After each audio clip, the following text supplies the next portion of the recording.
morning, entrepreneurs.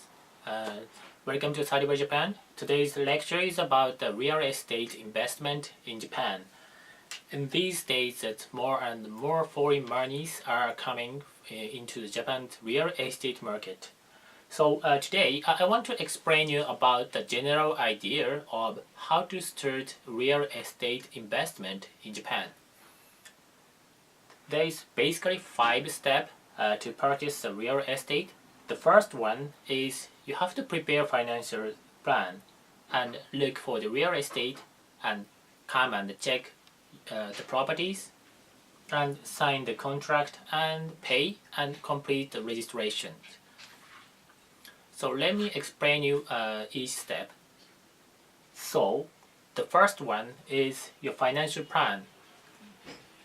As the first step, you have to make sure your budget, how much you can make an investment and how much you can borrow from the bank. And when you make a financial plan, you have to think about the cost is not only the price of real estate.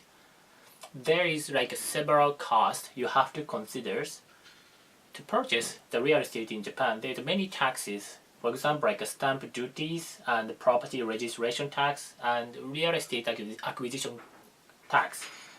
And also you have to pay for the property insurance, and you have to make a fee for the loan arrangement and brokerage commission to the real estate brokers.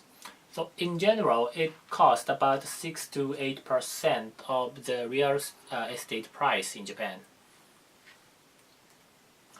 So once you purchase your real estate, you have to think about the other running cost. For example, if you own the property as of January 1st, you have to pay the property tax and city planning tax. And also, if you're renting out your apartment to the others, you have to pay the income tax. And of course, you have to pay the utilities. And if you are not living in Japan and purchase the investment properties, you have to ask somebody else to manage the properties. And if you also purchase like an apartment, like a mansion called in Japan, you have to reserve the funds each month for the future repairment. That's kind of expensive.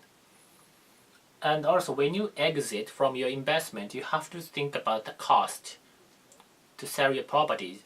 If you make a capital gain, you have to pay the tax.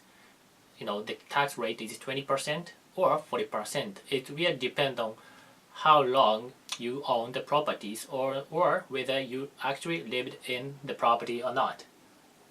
And you pay the fee for the broker.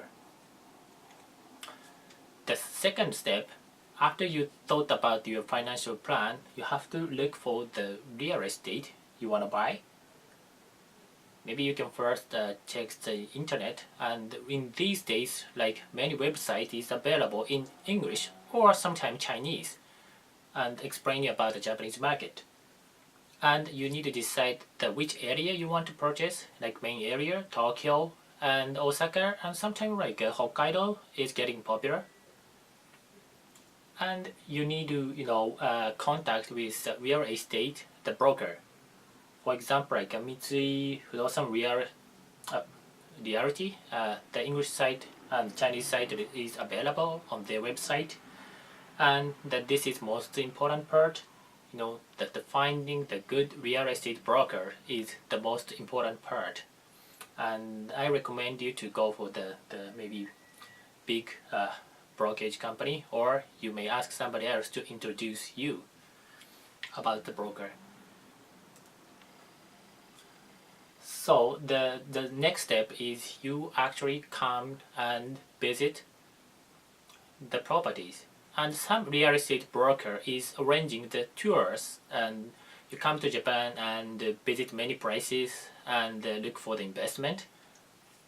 And when you check the properties, you have to think about the sunshine and also the wind and whether the places are noisy or not.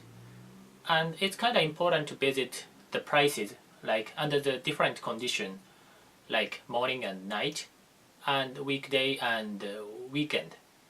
because sometimes when you visit the weekend, the traffic is not a lot, but when you visit the weekdays, traffic in front of your properties is really a lot and very noisy. So you need to find out those things before you purchase the properties. And also you need to check about the environment, like whether there is a school or around your home, because families want to purchase the home around the good school and the supermarket and the public safety and access to the central areas.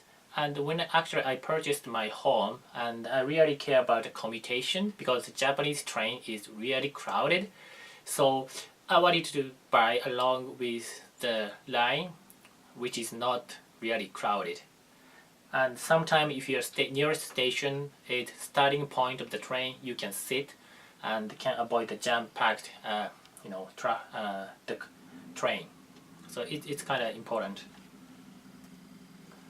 So then after you decide your what you want to purchase, you sign and purchase the sales contract. Before you actually sign the contract, we usually submit some hand over some application to purchase a property to the sellers, and then we negotiate about the price and conditions and delivery date. Also, and after you agree with the sellers, that before you buy the properties, the real estate broker will explain about the important matters regarding the property and transaction. So that's their obligation.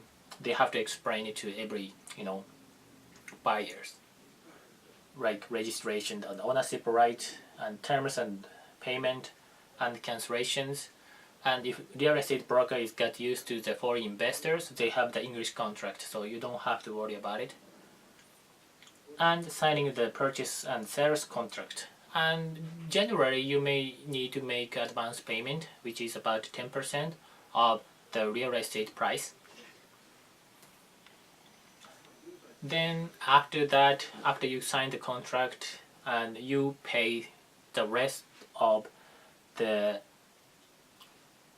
money to purchase the product, and you pay some taxes related to the real estate acquisition.